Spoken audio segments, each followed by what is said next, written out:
Hello welcome back to this channel once again. आज इस video में हम बात करने जा रहे हैं section 9 of Hindu marriage act के बारे में, जो बात करता है रेस्टिट्यूशन ऑफ कॉन्जुगल राइट्स के बारे में। जिसका मतलब होता है restitution of conjugal rights means the restoration of marital obligations. यानी जो ये टर्म है रेस्टिट्यूशन ऑफ कॉन्जुगल राइट्स, इसका मतलब होता है कि जो भी मैरिटल ऑब्लिगेशंस हैं, यानी जो भी आपकी शादी होने के बाद जो भी आपकी ड्यूटीज हैं, जो भी आपकी ऑब्लिगेशंस हैं, उनका रिस्टोर होना, उनको दोबारा से एक साथ लेकर आना।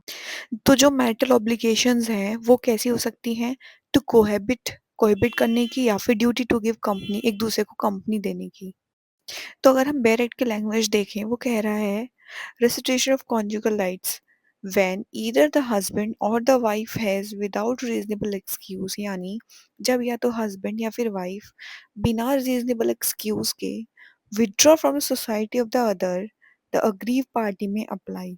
जब कोई भी हस्बैंड या फिर वाइफ अपने आप को एक दूसरे की सोसाइटी से, यानी अगर हस्बैंड है तो वाइफ की सोसाइटी से, या फिर वाइफ है तो हस्बैंड की सोसाइटी से अपने आप को विथड्रॉ कर लेती है, यानी वो उसके जो भी ऑब्लिगेशंस है, ड्यूटीज है, उनको परफॉर्म नहीं करती हैं द अग्रीव पार्टी में। तो जो पार्टी अग्रीव्ड है, यानी जिसकी सोसाइटी से विड्रॉ किया गया है, वो अप्लाई कर सकती है by the petition to the district court, किसी पिटीशन के द्वारा डिस्ट्रिक्ट कोर्ट में, for the restitution of conjugal rights, अपने जो कॉन्जुगल राइट्स है उनको रेस्टिट्यूट कराने के लिए।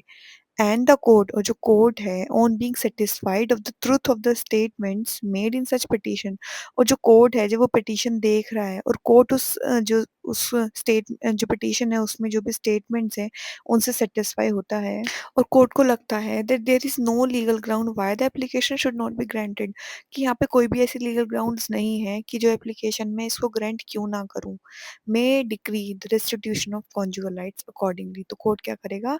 रेस्टिट्यूशन ऑफ कॉन्जुगल राइट्स की डिग्री पास कर देगा। आगे इसके एसेंशियल्स क्या हैं? पहला है withdrawal from the society of spouse, यानी इसमें क्या होना चाहिए? एक जो पार्टनर है वो दूसरे पार्टनर की अपनी सोसाइटी से अपने आप को विड्रॉ कर ले। दूसरा, such withdrawal is without reasonable excuse, यानी आपको रेस्टिट्यूशन ऑफ कॉन्जुगल राइट्स की डिग्री कोर्ट तभी पास करेगा तब जो विड्रॉल है एक स्पाउस का वो बिना रीजनेबल एक्सक्यूज के होगा, और अगर रीजनेबल एक्सक्यूज है तो कोर्ट ये वाली डिग्री पास नहीं करेगी। The aggrieved party approaches the court, और फिर क्या है, जो अग्रीव पार्टी है वो कोर्ट को अप्रोच करती है। And lastly the court must be satisfied with the truth of the statement, यानी जब अग्रीव पार्टी ने अप्रोच किया है कोर्ट को बाय फाइलिंग अ पिटीशन, तो कोर्ट अब उस पिटीशन को देखकर जो उसमें स्टेटमेंट्स है उनसे सेटिस्फाई होता है, और उसके बाद रेस्टिट्यूशन ऑफ कॉन्जुगल राइट्स की डिग्री पास करता है। इसमें केस देख लेते हैं, रंजना केजरीवाल वर्सेस विनोद कुमार केजरीवाल। इसमें क्या हुआ था, जो वाइफ थी वो पिटिशनर थी, तो उसकी एलिगेशंस होती हैं कि जो उसका हस्बैंड है उसकी शादी से जब उससे उसकी शादी हुई तो वो ऑलरेडी मैरिड था, उसका हस्बैंड किसी और लेडी से, और ये वाली बात उसने उससे छुपाई थी।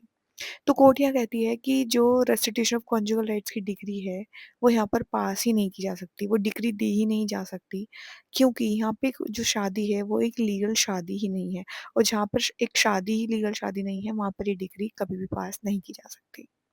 नेक्स्ट केस है श्रीमती सांतना बनर्जी वर्सेस सुशांता कुमार बनर्जी। इसमें क्या हुआ था, wife left the society of her husband, husband was ready to take her wife according to her conditions but she refuse to return her husband's house. इसमें वाइफ जो थी अपने हस्बैंड को छोड़कर चली गई थी। हस्बैंड हालांकि तैयार था कि जो भी उसकी कंडीशंस है वो उसकी हर कंडीशन मानने को तैयार है और उसको वापस ले जाने के लिए तैयार है, लेकिन जो वाइफ है शी रिफ्यूज कि वो उसके साथ नहीं जाएगी। तो कोर्ट ने यहाँ पर रेस्टिट्यूशन ऑफ कॉन्जुगल राइट्स की जो डिग्री है वो पास कर दी, क्योंकि यहाँ पे जो वाइफ ने अपने हस्बैंड को छोड़कर गई थी वो बिना रीजनेबल एक्सक्यूज के गई थी।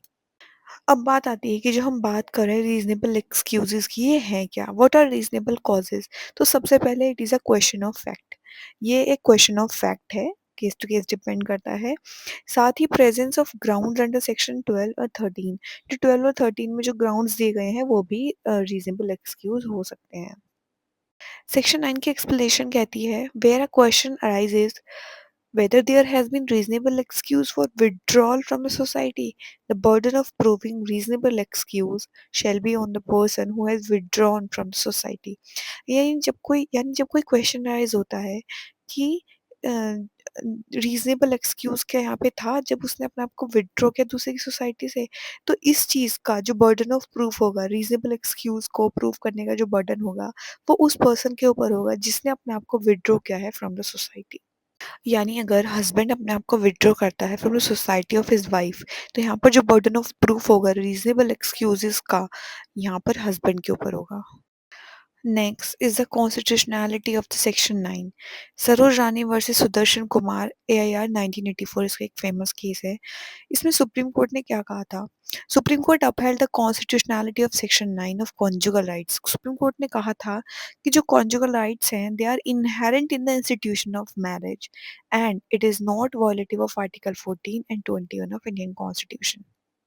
Next is effect of non compliance of degree under section 9। अगर सेक्शन 9 में डिग्री पास हो जाती है, उसका कंप्लायंस नहीं होता, तो क्या इफेक्ट्स होंगे उसके? तो अगर उसको ऐसे कोई पार्टी कंप्लायंस नहीं करती है उसका, तो वो ऑर्डर 21 रूल 32 ऑफ सीपीसी में degree will be enforced by the attachment of the property. Degree को प्रॉपर्टी अटैच करके एनफोर्स किया जाएगा।